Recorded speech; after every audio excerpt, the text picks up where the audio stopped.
Hi ladies and gentlemen, this is Game of Trades, and this is going to be a technical analysis of the S&P 500.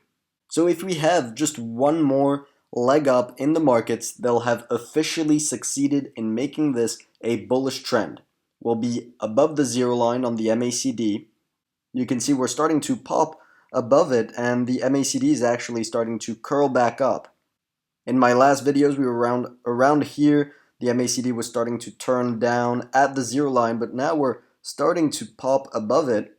We're also above the 50-day moving average, which is another check mark for the bulls. And I think that if we break this level, if we break the 287 level, we'll quickly get to the 3000 level and blow past the 61.8 fib level, and that would just be absolutely ridiculous. That would get us to 3,000 points on the S&P 500. That would be as if nothing ever happened. This entire situation never happened. And to prove my point, I'm going to make an arrow from the top here all the way to the 3,000 point level where we are now in time, where we would potentially reach it in time. That would be this kind of move.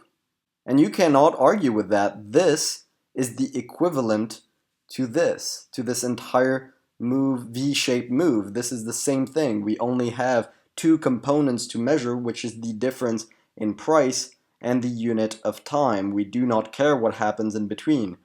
And so that would equate to around a 10% drop, in the value of the stock market over 76 days. If you have any grasp in what is going on in the economy right now, you'll know that this number is absolutely ridiculous. The stock market is guided by the price to earnings ratio, and the earnings just went down massively for multiple quarters while the price has barely dropped. Now the problem is that when everything points to a certain direction, when everything points like it must be going down, when you've got divergence on the hourly chart, you've got a rejection of the 50-day moving average and a MACD that's curling down, and the market actually goes up, that can lead to some pretty powerful moves, and that's called a short squeeze. Make sure to like the video if you enjoy the content. It helps out the channel massively. And subscribe for more updates on the markets, trade ideas, and much more content coming to the channel.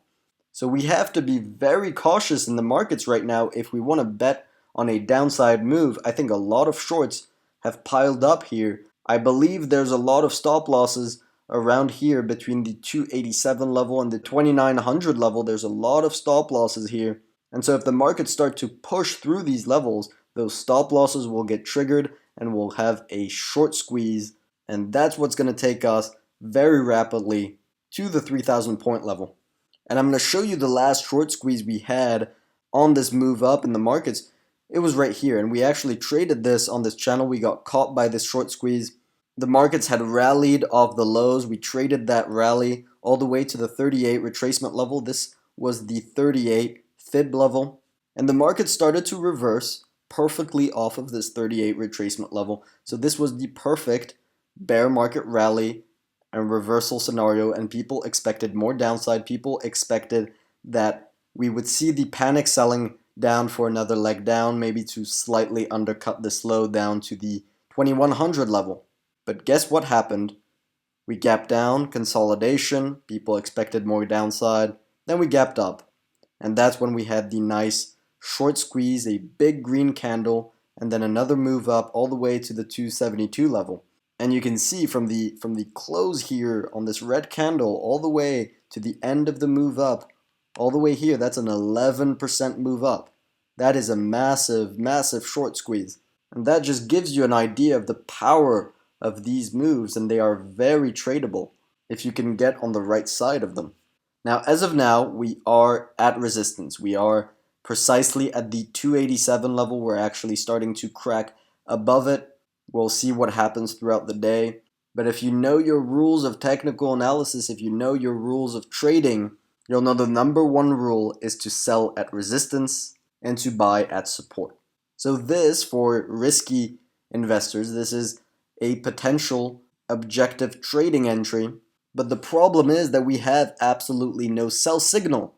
And so if you've been following me for a while, you'll know that my trading strategy is to wait for a sell signal. Until I have that, I will not be invested into a position.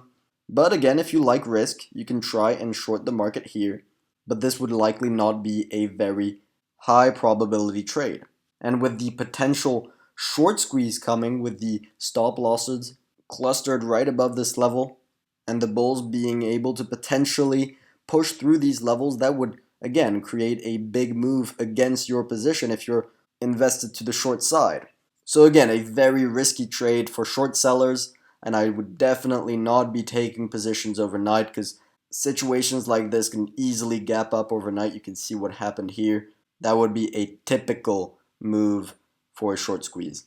So I think this opportunity right now is more of an opportunity for the bulls. If you're bullish on the stock market, if you think the fundamentals are okay and we're going to potentially all-time highs, or if you think this rally, this bear market rally is meant to go a lot higher before we reverse, then go ahead, wait for a break of that level, and when it breaks, try and ride out all the way to the 3,000 level. There is a target in between. There's the 2940 level here. You can see we have reactions along the way here, so you can definitely make that your first target. That being said, and this is where things get very interesting, there may be an opportunity for short sellers here as well.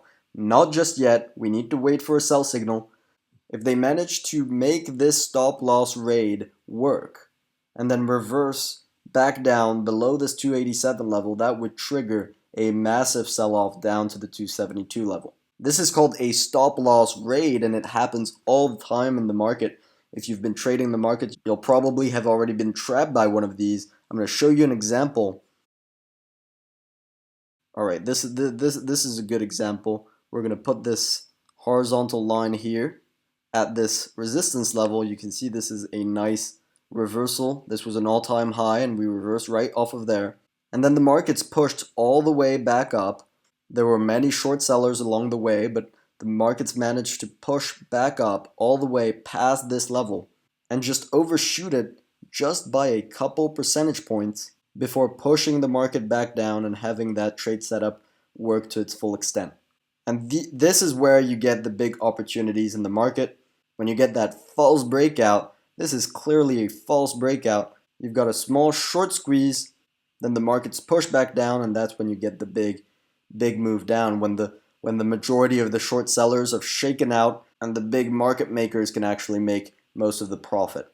So I'm not saying that's a high probability scenario right now, but it is definitely something that could happen. They could overshoot this level slightly, then take it back down, and once we break back down below that 287 level, that would trigger a massive sell-off. So if you're bullish on this move, make sure to keep your stops tight. This is absolutely an objective place to go long if we break above this level, but beware if we get back down below it. And again, that could be something that happens overnight. We could gap back down below this level, and then the sell-off would happen. So right now I'm staying away from the long trades. I really don't like when the fundamentals do not align with the technicals. Right now I think there should be a correction. And so I will continue to be looking for moves to the downside. And that could still take weeks, but I will be there when it happens. And I believe that when it does happen, whether that is tomorrow, whether that is a week from now, or a month from now, the SP 500 will retrace all the gains that we have made since the low in March. And so the patience that comes along with this type of trade is absolutely critical. By keeping my risks low and not trading when I don't have a sell signal. Anyone who has been taking trades without a sell signal along the way up is probably out of money by now.